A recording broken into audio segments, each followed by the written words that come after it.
Hello, anybody there? Hello, Jamie. How are you? It's Maria. Hi, Maria. Good morning. Good morning. Can you hear me? Yes, I can. Just doing a quick test here to make sure that I can get these levels ready to Sure. go. Excellent. There There we you are. go. Hey, excellent. I'm so happy. The most nerve-wracking part for me is actually getting on and making sure that I can hear and people can hear me. It's always a bit terrifying, isn't it? It is. And I'm just not the best at tech. Put me in front of 3 or 400 people, no problem. You're good. Have me press buttons and test mics. I'm like hyperventilating. Well, we sure have it easy these days. I know that back in the day, it used to be a bigger production, right? To have to get something of quality. But it looks like I'm good to go here. So if you're all right, do you mind if we get the ball rolling? Yeah, let's do it. Okay. Excellent. First of all, I want to thank you for your time, for stopping by and sharing a couple of thoughts about your latest work and some of your life story. I am really excited to talk to you because there's so many things that intrigue me about your life, in particular your work as a broadcaster and nonprofit work and this really important family story that you want to tell. And I guess since there's so many places to begin, I'd like to ask you if we can start with your origin in particular, and what was it like Sure. growing up? If you can remember those moments when you were just a young kid and dad was coming home from work. Yeah, absolutely. Love that. So, thank you again, Jamie, for having me. I know that this has been a long time coming. We've been in contact for years, and I keep Yeah, on saying, not yet, not yet, not yet. And, that's just how publishing works.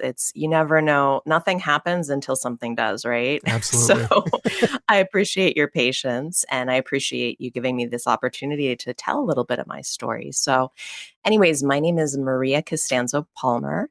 I'm from a very small suburb in Pittsburgh, Pennsylvania. It's called McKees Rocks, PA, and nobody knew about that particular city until this past fall, whenever Damar Hamlin had his tragic cardiac arrest.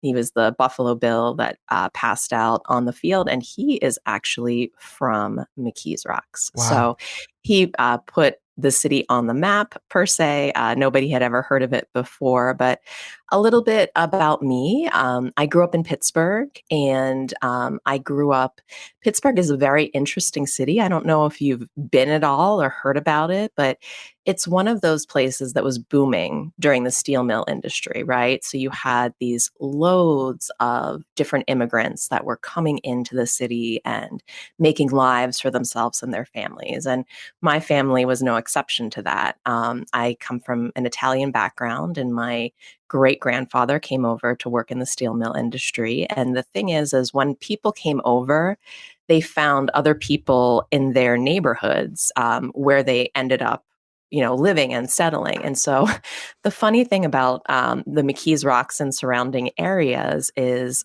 years ago, a friend of mine from high school went back to Italy, and he went to Calabria, which is where a lot of people in my immediate area are from.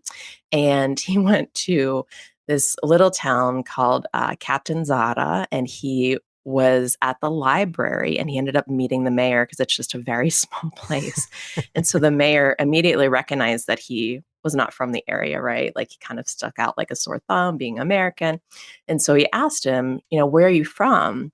He said, "Oh, I'm actually from the United States. I'm from Pittsburgh, Pennsylvania." And he said, "Well, I know a little bit about the United States because I go there every year and I fly into Pittsburgh, but I actually go to this little place called McKees Rocks, Pennsylvania." He said, "Yeah, that's where I'm from." And so they were looking over records, and all of the people that we went to high school with, the same last names, they're all from that little town. So Wow. that's kind of how the town emerged. And, it was just a very quaint place back in the 50s and 60s. And then as the steel mill industry started to move out and the jobs started to move out, the people kind of left with it to go to different suburbs and areas that were, a little bit more affluent, I would say. And so, whenever my father started the restaurant, he was looking to get into the restaurant business. He was a postal worker, so he didn't really have a ton of money saved from, family of immigrants. And, we were not familiar with that area, and it was what he could afford at the time. Mm. So he went into McKee's Rocks. He bought this failing restaurant that was already existing. It was an Italian restaurant, which is what his dream was. But, imagine buying a restaurant where your fate already doesn't look great, right? You're going to this place that nobody knows of, and you're buying a business in an area that's really on a decline. And you're buying the same exact business that you're hoping to build up, and it's failing in that location. So essentially, my dad just never really gave up on the dream, and he was working two jobs. He would work during the day, he would do his Oh postal man. route, and Yeah. at night, right? At night, he would work at the restaurant. And so, as a child, to kind of get back to your first question, my early memories of the restaurant were kind of interesting, very much twofold, right? It was a very magical upbringing when you grow up in a restaurant, because think of all the things the kids do whenever they're little to make believe, right? We have all of these like plastic kitchenettes and, kids. I don't know if you have children yourself or nieces and nephews, but, they're always making you something like all this plastic food. It's going in like the plastic pan and they're grilling and they're doing all this stuff. So imagine growing up where like you had a life-size version of that. So many times growing up, I would be playing make believe and I would be behind the bar, like serving my stuffed animals. I thought that I know everybody calls it soda, but we in Pittsburgh call it pop. The gun that you use to make drinks and stuff. That was like the coolest thing for a little kid, right? I would, press every button, and like all of my stuffed animals had these really complicated drinks that came out this like murky, disgusting mess of like sugar. But it was super cool. And I was able to pretend on our point of sale system that I was a server and I was putting in orders. And I was also able to help my parents too, just by filling up ketchups and salt and peppers and all of Mm. the sugar packets that you use for iced tea and everything. Like that was really my job whenever I was 4 years old. So Yeah. there's really never been a time in my life that I haven't worked, but I also didn't really realize any other different way, right? Yeah. So, I would kind of describe my childhood as a bit magical and Hmm. very unique. It was not, the average kind of 9 to 5 situation with my parents, especially. We didn't see a ton of my dad unless we were at the restaurant, because when you're starting a business and you're trying to make it go, you got to be there, right? And so for him, it was a labor of love and it was a commitment. And the other side of it is it was for a long time kind of the annoying little brother that I never had. So Hmm. there was a lot of jealousy, Yeah. because it took my dad away from our family because he was trying to make a better life for us. And, really trying to make it in this industry that the odds are not with you at all whenever you go into the restaurant industry, and especially now. I mean, most restaurants, Hmm. it's a pretty high percentage. Don't quote me, but it's definitely like well over 50. It might even be like in the 80% Yeah. of all restaurants really, only manage to stay open just a couple of years. And we were open for 18, and really Mm. we kind of like had a quick forced closure, or else we probably would still be open today. Wow. So he put his heart and soul into it. And honestly, I tell people all the time, because as you had said earlier, I do have a background in, lots of media training and broadcasting from Syracuse University and some of my jobs. But people say, where did you learn the most in your life? And it's not whenever I went to Syracuse, it's not my graduate degree from Pepperdine. It's honestly like working in my Hmm. dad's restaurant and working with the public. Hmm. And listening to people's stories because everybody that came through his door, and we estimate over the 18 years that he was in business, about a little over 1 million customers Oh came through our man. doors. Yeah. It was the spot. It was the spot. But everybody that came through, they had a different agenda, and some of the agendas were fantastic. They were celebrating these really beautiful milestones with us. And, we became the first to know about people's engagements. And we became, the first shoulder to cry on whenever somebody's mother passed away and they wanted to do the celebration of life dinner with us. We became really the conduit. Sometimes as servers, right? You're looking into people's lives and they don't realize, they just sort of see you as a fixture, but you are a person. And so, I was realizing if somebody was having a really bad day at work, I knew about it. If somebody was having marital problems, like we knew about it. I mean, we didn't Hmm. go and blab it to everybody, but you get this like very interesting perspective, Jamie, that's so unique. It's something that I don't think a lot of people can relate to necessarily. I mean, maybe unless you grew up in a family-owned business, but Hmm. it's a very I It's feel incredibly so tight blessed. knit, isn't it? Yeah. Yeah, Just absolutely, organically. and I feel so blessed that I was able to have that layer of me because now, no matter what I do, I mean, when you work in the restaurant industry, there's a lot of chaos, right? Like, things drop, people are yelling and screaming, and like the kitchen's always crazy. It's like 5,000 degrees in there. And, we didn't take any reservations. So people sometimes would wait 2 and 3 hours to eat at the Wow. restaurant, line up like all the way out the door.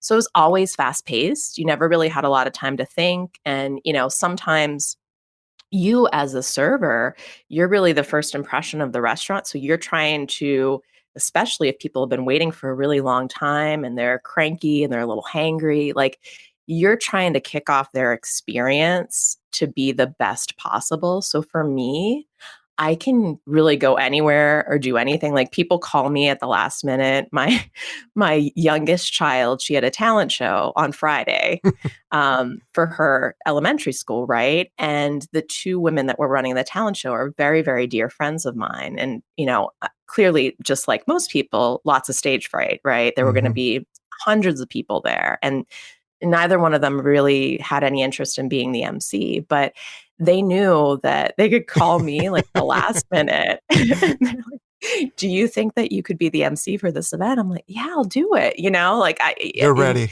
not even, yeah, exactly. Like, yeah, it doesn't bother me because I'm just going to come there. I'm just going to be me. I know how to be me because I've had years of training in being me, working in the restaurant, and Hmm. that's what I'm going to bring. And so I think my childhood, in a way, I just feel so blessed because I don't think a lot of people get that type of experience growing up, Yeah. and it was hard work. And, it wasn't all fun and games. It was late nights.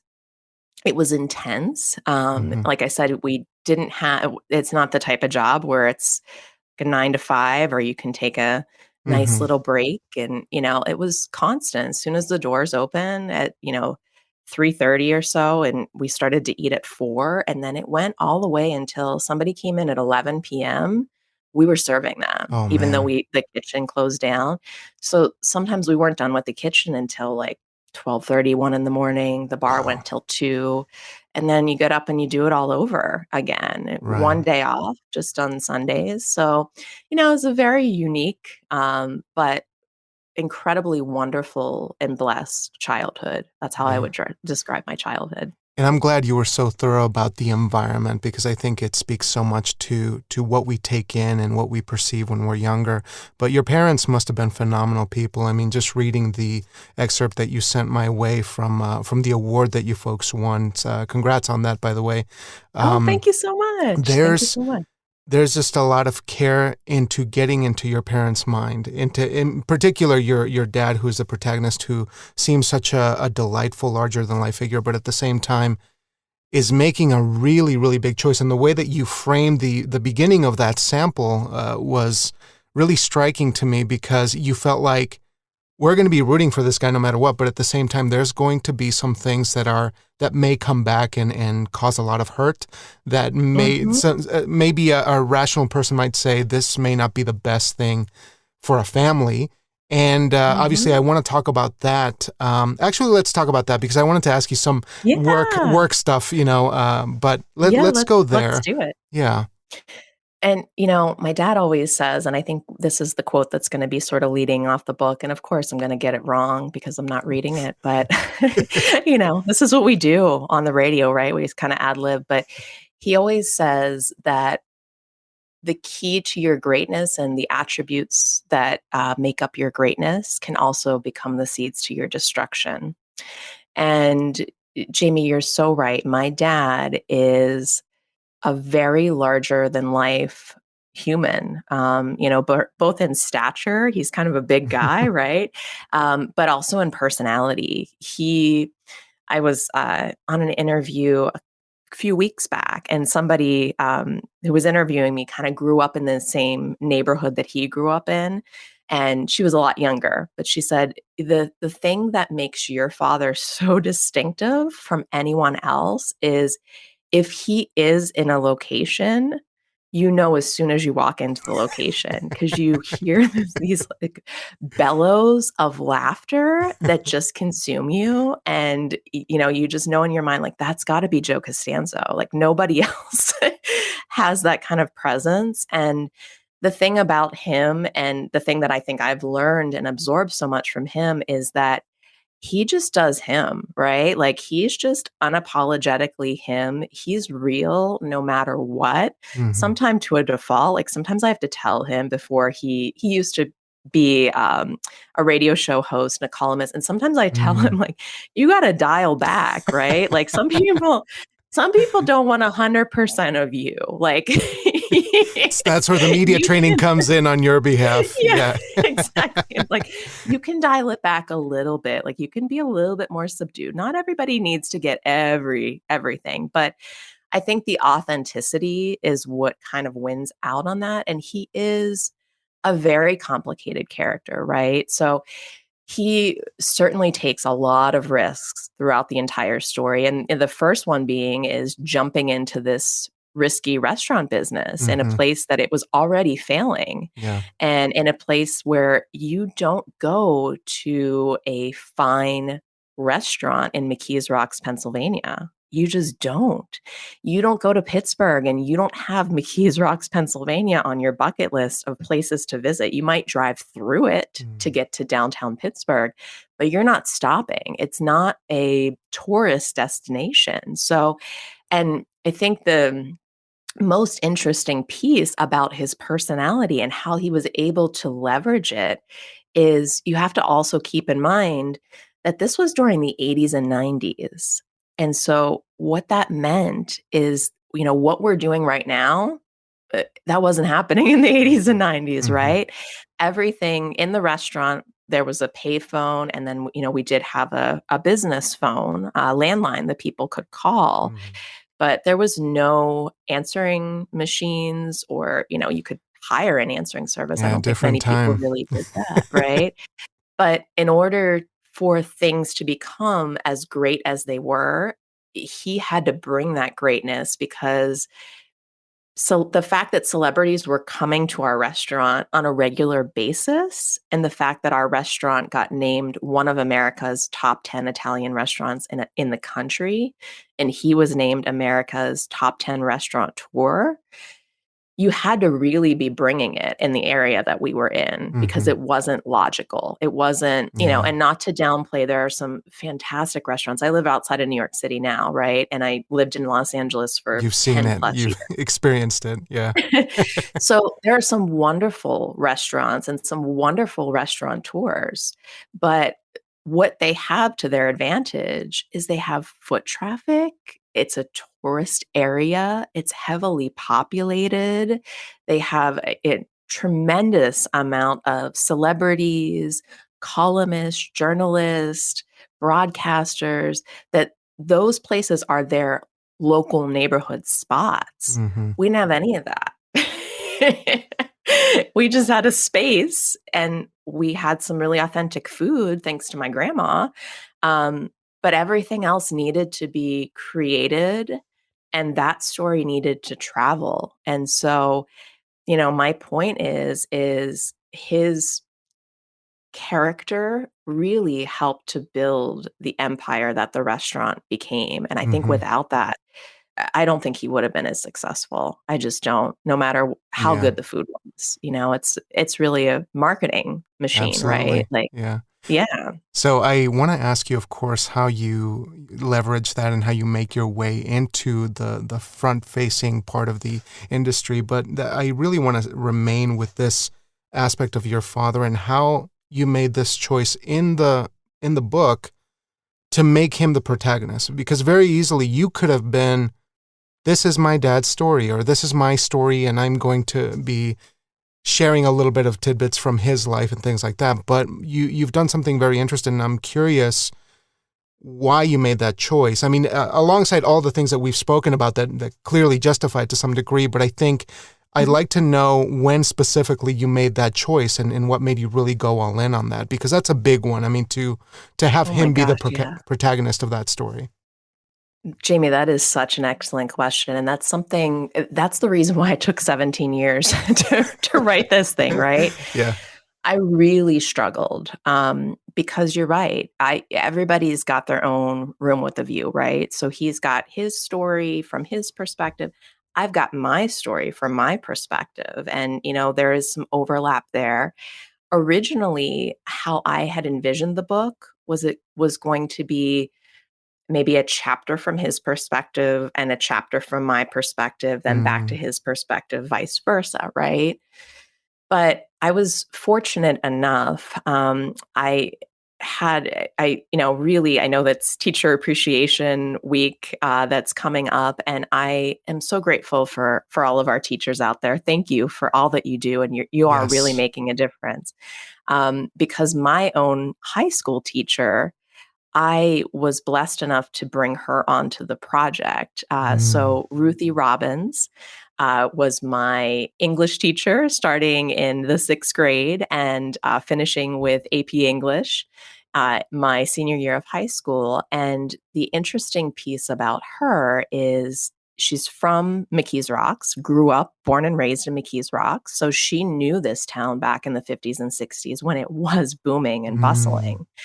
She also knew my family very intimately because I was her student for so many years. And also, her oldest son was a great friend of mine and still is. It was a year older than me in school. So she knew our family personally that way.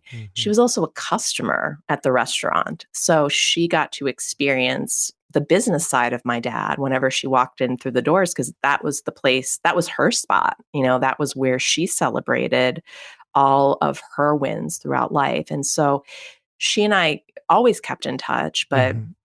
after college, I had moved to Los Angeles and so did her son.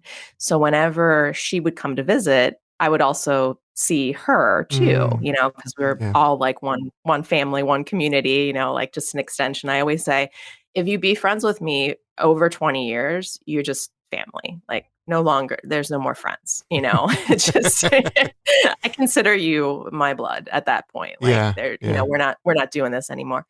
But whenever she would come to visit, she knew about the project and she knew that I was working on it. Um, and she asked one time, like, where is this? And I said, well, it's a mess. It's a whole yacht mess. I don't know what to do with it. And at the time, she had moved to Buffalo and she was editing books for a writers Mm, group in Buffalo, New York. And she said, how about this? Can I take some of your vignettes? Because at that point, that's all it really was just these stories. Because at first, I had never intended for this to be a commercialized book. I thought it was going to be a family history. And I was trying to get my dad back on track mhm, after, so many huge blows had sort of happened to our family. So I would say things like, tell me a story about a really interesting thing that happened at the mhm. restaurant a Saturday night. Go. And Yeah, then yeah. I would press record on my like little tape recorder. And that's how the book kind of started. And so she took the vignettes to her writing group, and the thing that they all agreed was it needs a lot of work, right? But it also has an immense amount of potential. Mm-hmm. And whenever they looked at the two perspectives side by side, his voice was so much stronger. Like I said, whenever I painted that picture in the beginning, if he's in a room, it's undeniable. You know that he's there, right? So his voice was really screaming through the pages, where mine was eh, a little bit more introspective and kind of being drowned out. So we decided at that point that we were going to switch everything to his voice.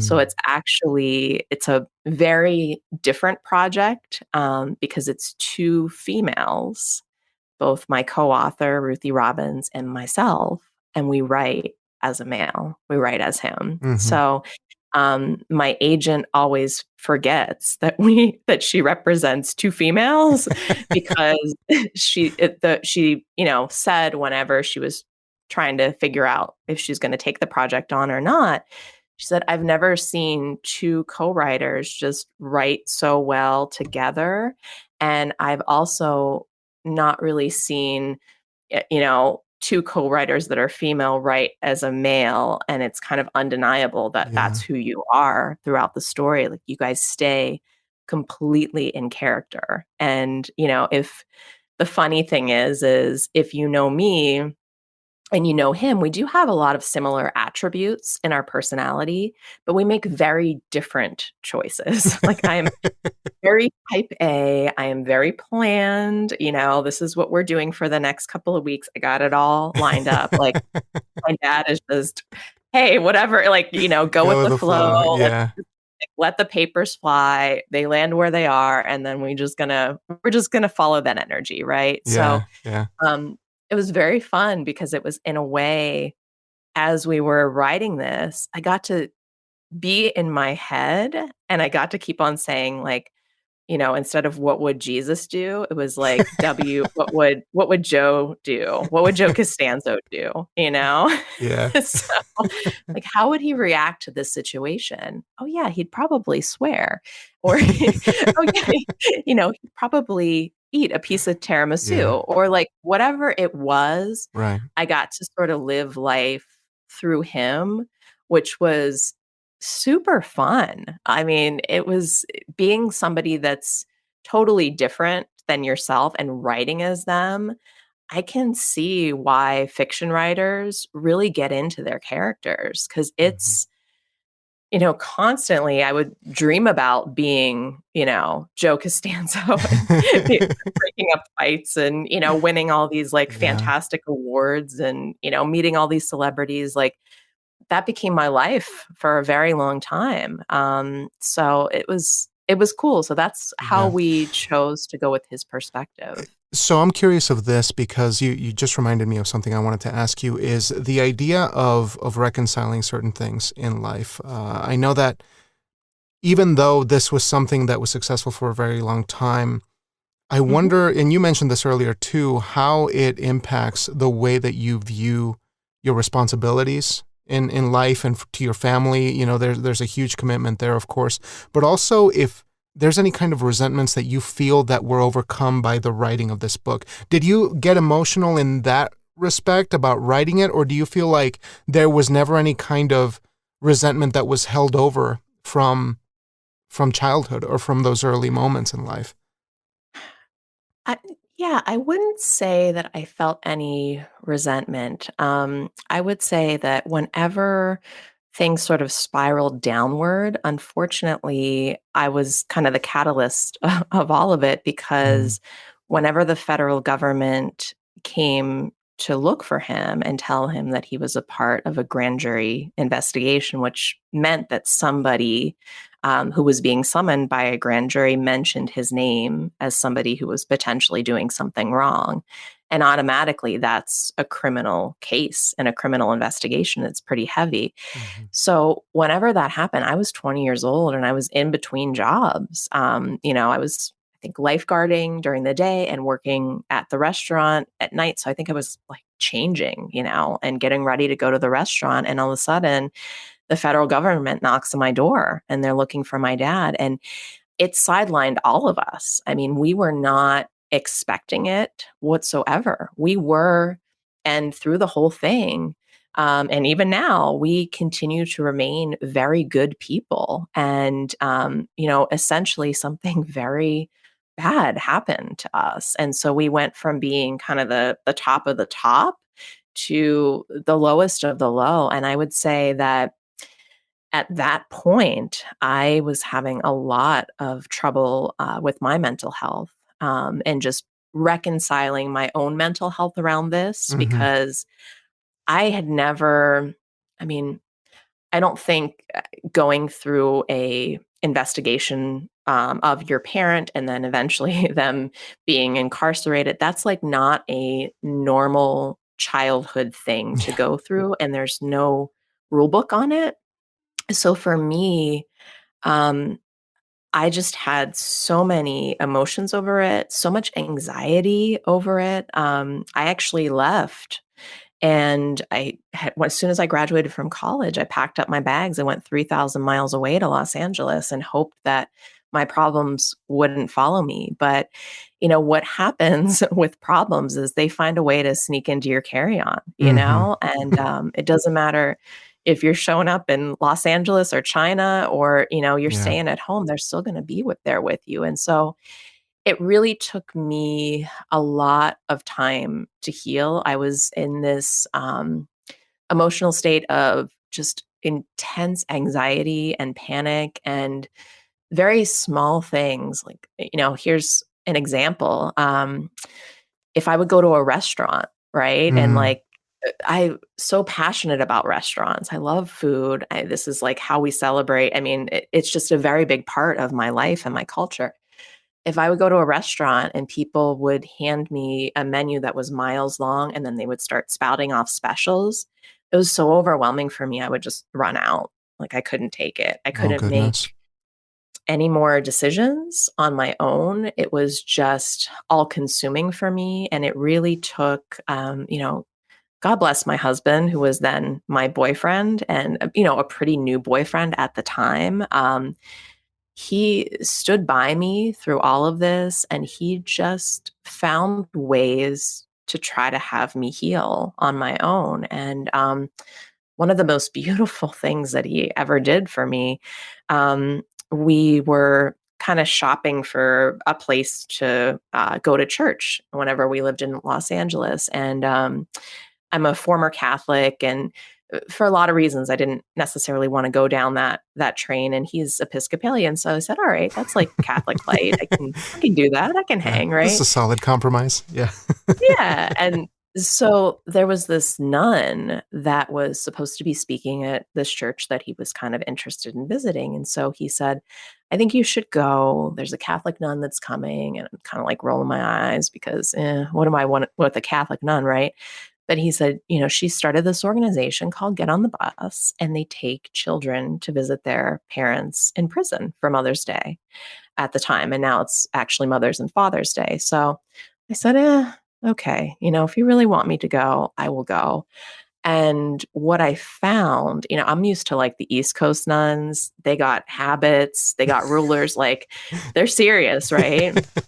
I don't know if it's just West Coast nuns or just this nun in general. She was literally my father in a female version. She just like came in, like no apologies. She was all flashy, like nails matched her toes. She was in wedge heels, very like classy woman, just sort of like sashayed as she walked to the podium and just, I'm going to tell you how it is right now, Yeah. and you're going to listen to me. And this is how I started the organization.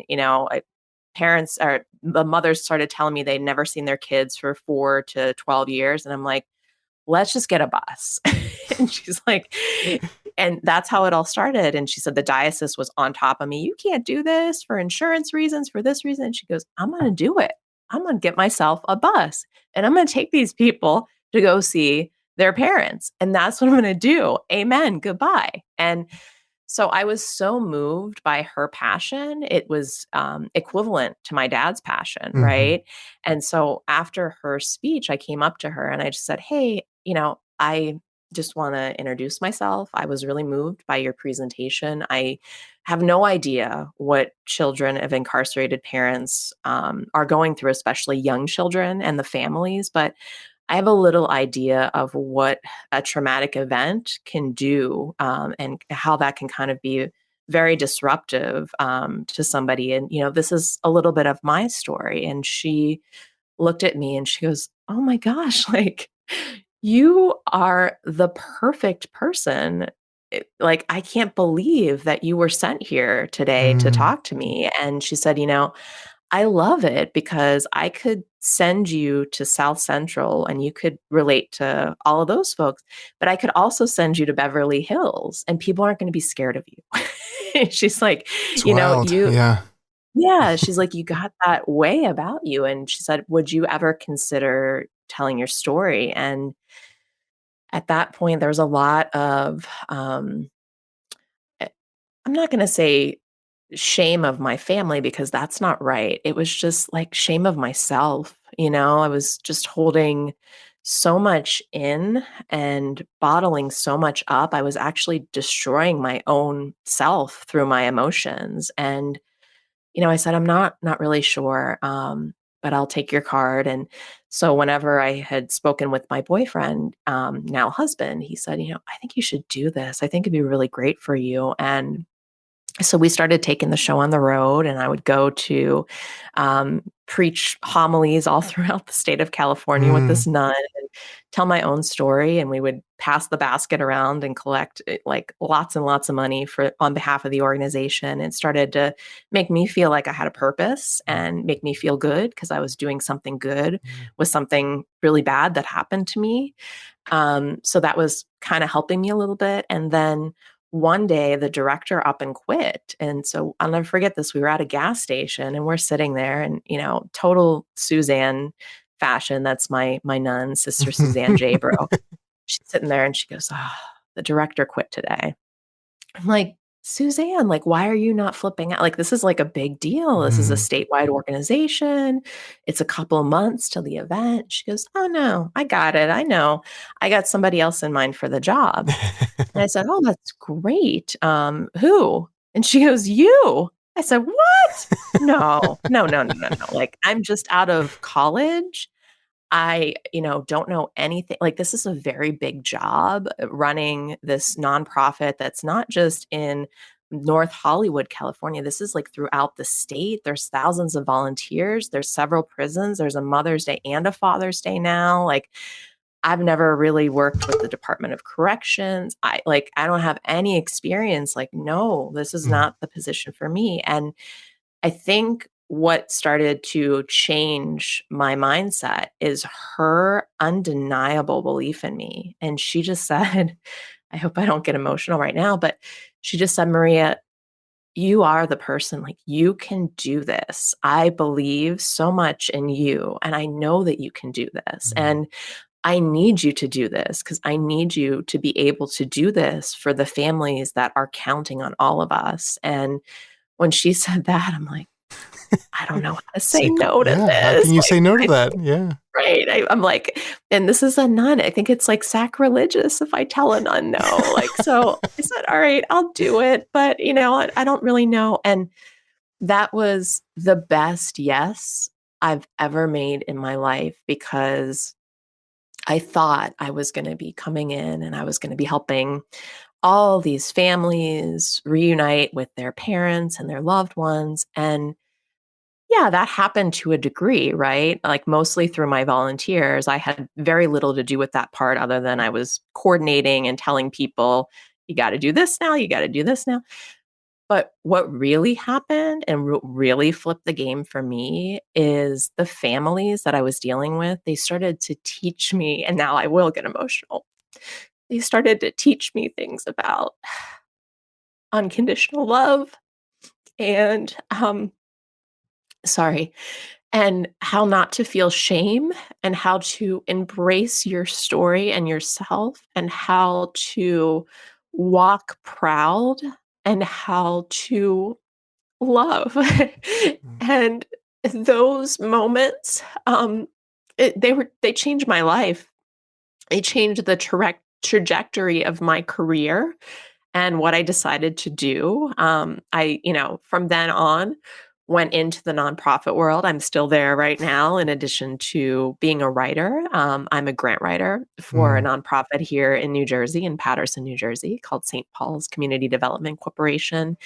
And I just love that every day I'm getting to make a very small difference in somebody else's life for the better, whether it's, helping to find some funding for our food pantry programs, or helping men who are kind of transitioning into the real world again after being homeless into our shelter program, or helping people get skills so that they hmm can get better jobs and education, or helping families that are just kind of coming from different countries to get acclimated to the school system here and to have primary care and mental health care for their entire families. Like, these are the types of things that we're doing now. And these are the types of things that just mean so much to me. And so I would say that that was the game changer. And hmm so, you were asking about perspective in the last question, right?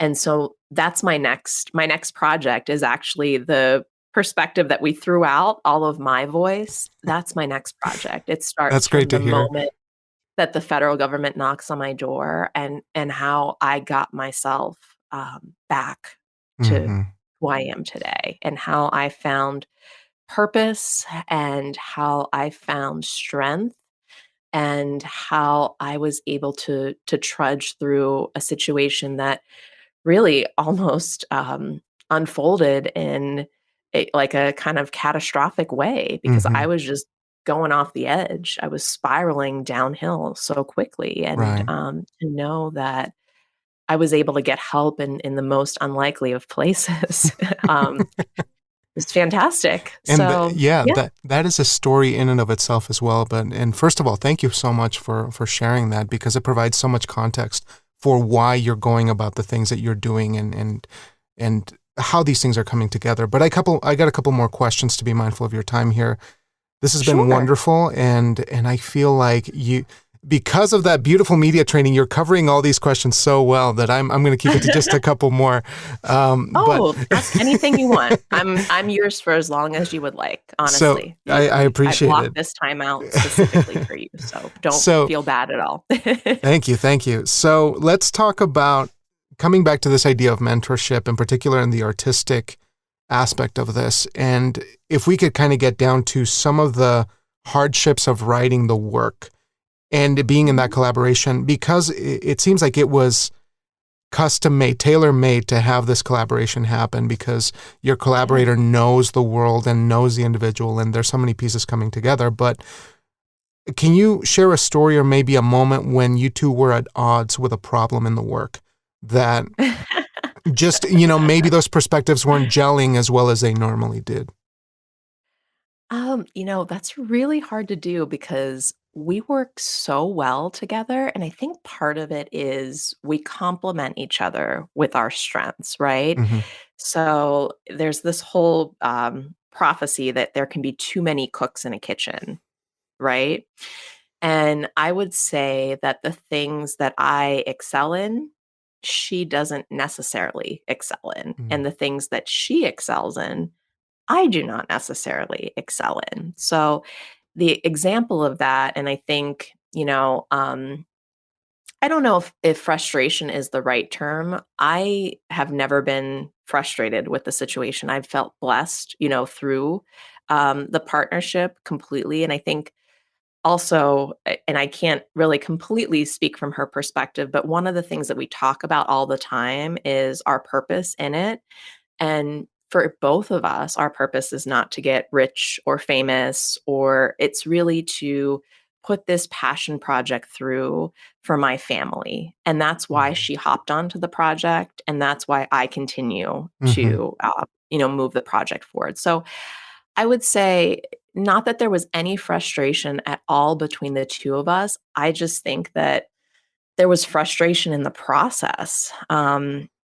Because the publishing world is very ambiguous. And unless you are a celebrity or somebody that can kind of guarantee millions of dollars of sales, people are automatically going to write you off, especially in the area of narrative nonfiction, Hmm. right? Because with fiction, you can be an excellent writer, and sometimes that writing can carry into the masses. For nonfiction, they really want you to have a platform and they really want you to bring the audience also to them. Hmm. And so I think the frustration piece was that the publishing world can be a little closed off if you don't really know the ins and outs.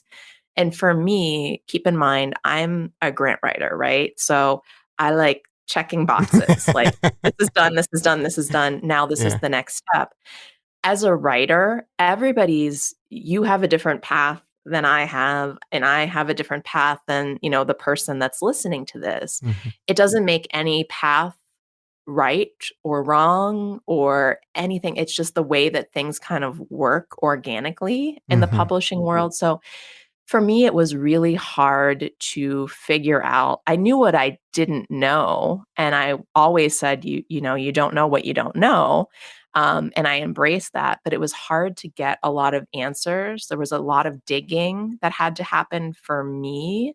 And I think the timeline became the most frustrating piece because we weren't ready for how much time this was all going to take, both in the workload, but also just in the process. I made some very crucial errors very early on, which I'm happy to share. And one of Yeah. which Yeah. being that we had sort of finished the manuscript in the summer of 2020.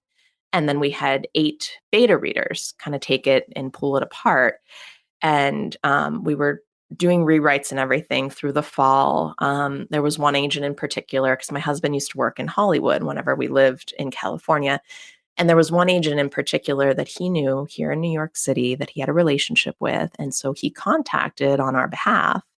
And the guy was like, "Oh, yeah, all in on this. Like, please send me the full manuscript." Well, we weren't ready for the full manuscript. And it cost us. We ended Mm. up getting rejected over it because we sent what we had and it was in decent shape, but Mm. not completely polished like it needs to Hmm. be. And once you get rejected on a project, which I was not aware of, you can't go back to that agent with that project. It has to be a new project. So, Wow. I kind of shot myself in the foot early, and that was a frustration. I think also the querying process was a big frustration for both Ruthie and I because whenever we got feedback, a lot of times it was just ghosting, right? Like I think we sent Hmm. out close to 265 queries, which is like Wow. a ridiculous amount, right? Yeah. 108 people never even responded to us. And some of these people in their guidelines, they wanted a query letter. They wanted our full manuscript, which I think was about 90,000 words at that point. They wanted a book proposal, and our book proposal with the sample chapters was about 60 pages. And then they wanted, any kind of other supporting evidence about Hmm. our social media and everything. And so we would send them everything, and we didn't even get a thanks so much, we received this, or like a thanks but no thanks. We Yeah. just get nothing. Wow. And so I think the timeline was kind of the hardest, and I think that it did spiral me into a very self-conscious place because, you Mm. start getting in your head, right? And you Yeah. start thinking, are they not responding because this is no good? Or like, am I just a nobody? Am I not getting through? Does this just not work? And some like, because you get just nothing back. Hmm. And so, and also nobody can tell you when things are going to happen. I mean, I kept on telling you every 6 months, yeah, I want to be on your show, but not yet. You got to And you play the probably, long game. Yeah. yeah, you got to play the long game. And that long game is really frustrating for somebody like me who's very planned. And I think, Ruthie too, she's still a teacher. Mm. So I think her frustration, and again, I can't speak 100% for her, but I think also the balance of everything, her commitment to the school, and then whenever things would pop up like all of a Mm-hmm. sudden we have a full request and we need this and this and this and this. It's like, then she would be pulling an all-nighter to help Oh, get all of this stuff together. oh goodness. And so I think that that was frustrating, but I wouldn't say that there was frustration or any animosity whatsoever between the two of us. Actually, we talked about at some point, writing a joint article about how to co-author Yeah. together, because Yeah. I really do feel like we kind of have the dream team. Yeah. There's Well, let never me a just day that goes interrupt you by. there real quick. If you ever Yeah, want to chat, if you and Ruthie ever want to come and talk to me about it, I'd be happy to do that sure. because I think it's beneficial to share Yeah, with people how to properly have a good partnership in terms of what you're doing yeah. creatively, but how to support each other through that process, outside of Let's the do it. writing. Let's Yeah, do it. Let's anytime. find, after this, certainly email me and I can connect you with Yeah, Ruthie too. And let's get that on our calendar because I think that that would be an important discussion for yeah. writers, So I think we have a even if lot to talk about yet, and we just scratched the surface. I know, So right? let's Multiple schedule it shows. for round two. But Sure, let's do it. I She'd got be happy to. I got one more here for you because I think that you're Yeah. kind of wrapping it up for me in such a beautiful way that I wanna inquire about if your family had veto power in the script. That's question number one, and then number two we can talk about some final thoughts here. But let's go with that one first. Yes and no. It took 17 years to write, right? Um, and it took a long time to get my dad to the point where we were telling everything. Because and I do not fault him. I think that every single person would feel the same way about this. It is very easy to say, look at me, look at all these good things that I've done, look at all these awards that I've won, look at all the celebrities that I have, pictured on my wall that love me, look at all of these things that I've achieved in my life. It is very hard to be humbly and brutally honest about the things that have happened in your life that you'd rather forget, right? That you'd rather say, yeah, I kind of want to have a redo of that day.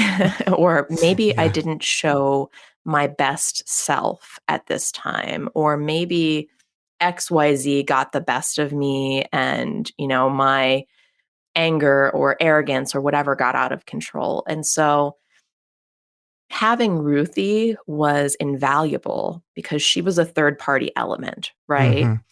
And it took several years for us to get to the point where my dad was sort of okay telling the story. It was great telling the rise, right? We're all great Yeah. telling the Yeah. rise.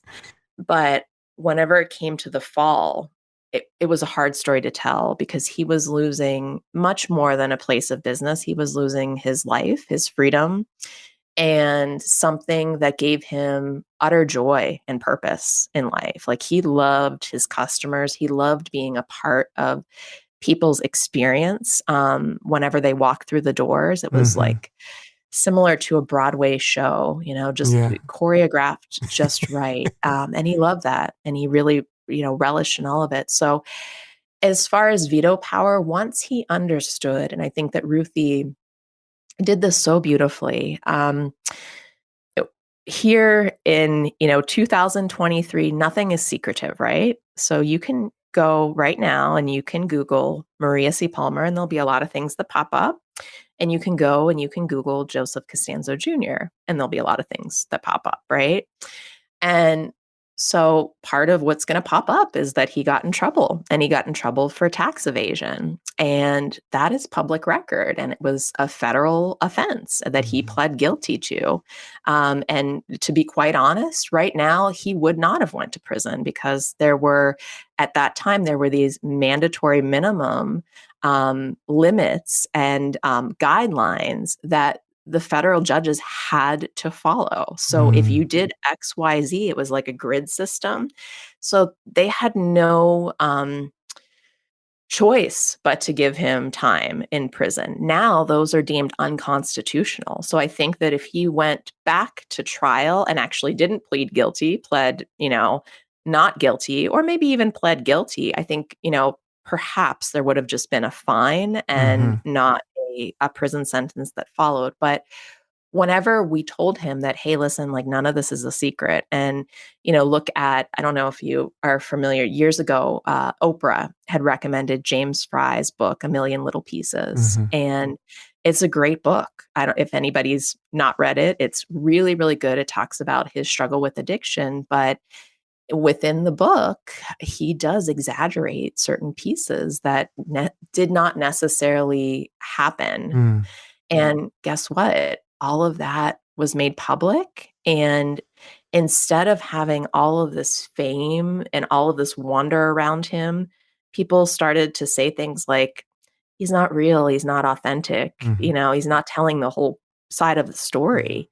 And so whenever we explain this to my dad, that everybody can look it up if they want to anyways, Yeah. you're in a position where you take your own pen and you take your own microphone and you tell your own story from your own perspective. You can tell people why this happened. Hmm. There's no shame that it happened.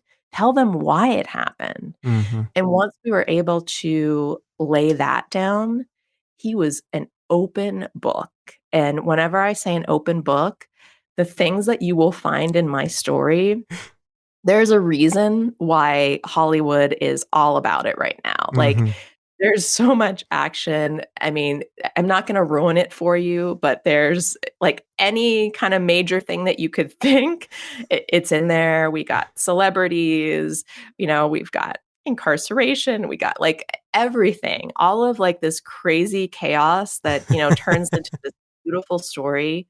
We have it in there, and I think that that's what makes the story so rich and so believable, is he's not shying away from any part of it. So, people are curious because one day we had this great business in McKees Rocks, and then the next day we didn't. And so Goodness. this sort of fills in the gaps of like, what the hell happened, right? I'm sorry, I didn't mean to like swear on air, but Oh, you're you fine. know, like, where did this go? This Right. just tells the honest account. And I think that because of that, he really didn't veto anything. He Hmm. was more or less an open book with everything, and he sort of trusted our judgment. Now, that being said, we are an open book with our own family, but for people that we felt that we needed to protect identities Hmm. and names and things like that, of course, those have been protected. And the crux of the story stays together, but we worry more about that reputation, and we don't want to do any sort of like false libel or anything like that. But Yeah. what's in there is 100% all us, and he's very honest. And it's actually funny at times because you're like, Like, how what have you gotten can yourself this get into? any more crazy, right? Yeah, And then it yeah. does. you know And I got to tell you, just reading the setup was enough for me to feel like, wow, this is going to be just a remarkable journey that you're going to take us on, and to believe that, and folks might find it hard to believe, but this is something that was certainly a huge occurrence in your life. But I think that I'm going to ask you one more, okay? Because I Yeah, think for sure. this is just wonderful. Can you share a few things about the act of writing and what it's done for your quality of life, for your family, and the kinds of things that we're talking about, just so that we can wrap up on a good note here? I think that would be useful for the listener. Absolutely. So, one of the things about this particular story is that I didn't want, we all come to this final crescendo in life, right? And my dad's getting older. He'll be 70 right before the book comes out. Mm. He's 70 on August 3rd. The book comes out on August 8th. Um, and, he, for having such a wonderful ride in life, he really had this very sharp downward spiral. And that's kind of how things ended. And while things were ending, his health really took a hit as well. He's been a diabetic since he was in his early 30s, and had some substantial heart problems, had to have open heart surgery. His Mm. kidneys failed. So he's had not one, but two kidney transplants and lots of Mm. health situations that have sort of emerged from that. So my point is his quality of life, and it's been tough. It's been really, really tough. He's now, mostly blind. But this book has sort of given him a reason to live. And, Mm. I tell people during his second kidney transplant, something went incredibly wrong. And he was actually allergic to the kidney starter medication. But Oh. his a lot of times when you have a really bad allergic reaction, it's the second time you have something. So, your body doesn't really know what it is the first time, but as soon Mm-hmm. as it comes into your body the second time, it's like, oh, yeah, I recognize that. I don't like that. Like Yeah. now bad things will happen. So he was in an induced coma for a week. Oh, goodness. And during that week, and this was like right before we were taking the manuscript to shop to agents, and my mom, my sister, and I would take turns at his hospital bed, holding his hand and reading the manuscript. And the nurses, as they were kind of monitoring him and everything, just said that like it was actually keeping him alive, like he Wow. was like squeezing our hands and just, giving him this spark. And it's been so gratifying to hear him say things like, I haven't been this excited whenever he listens to interviews like this, right? Mm-hmm. He says things like, I haven't been this excited since I got this huge review that started me off in like 1988, right? And so it's kind of in a way given him this purpose for life. And that's kind of what my writing has become. I've sort of used my skills or lack thereof, like my passion, right, to try to not only better his life, but in my professional career, to tell the stories of the people that we impact in Paterson, New Jersey, who are food insecure, Mm-hmm. who are homeless, who are without families, who are without any sort of support network, and to be able to use my writing to get those resources into their hands. I mean, how lucky, how lucky am I? Like, I really kind of consider myself one of the luckiest people in the world because of the things that I've been bestowed to do and the things that I've been blessed with, and the fact that, people have given me those opportunities and those chances and they've trusted me. It's very humbling to come to a table without nothing. And, people are relying on me to be able to bring some money into the organization so they can get weekly groceries. I mean, that's heavy. Mm-hmm. That's something that, even though obviously as a writer, it's like I always joke around, I tell people, yes, it's my real job. My family's also asked me the same question for 20 years, and my bank account also asks me that like every day, you know? But what you get, these gems of just purpose and being able to really impact the ways that people think and perceive the world, and to do a little bit of good just from something that kind of comes innately. Like, please don't stop writing. If you're out there and you're thinking, I'm going to give this up, don't stop writing, because your voice and your passion, it needs to be heard. And people want to hear it. Maybe not everybody. I always tell people your story's not for everybody, but it's certainly for somebody. But if you stop, whoever that story is intended for, it's never going to get to them. So you got to keep on going. You got to keep on writing. You got to keep on trudging through those muddy waters, because it's worth it. It's worth it for that one person. It's worth it for the million people that you might reach. James Patterson, Stephen King, they were at one point exactly where you are right now, like ready to give up. Nobody was reading them. Nobody knew about them. The difference between them and us is that they persevered, and you can also persevere. And I will leave it at that.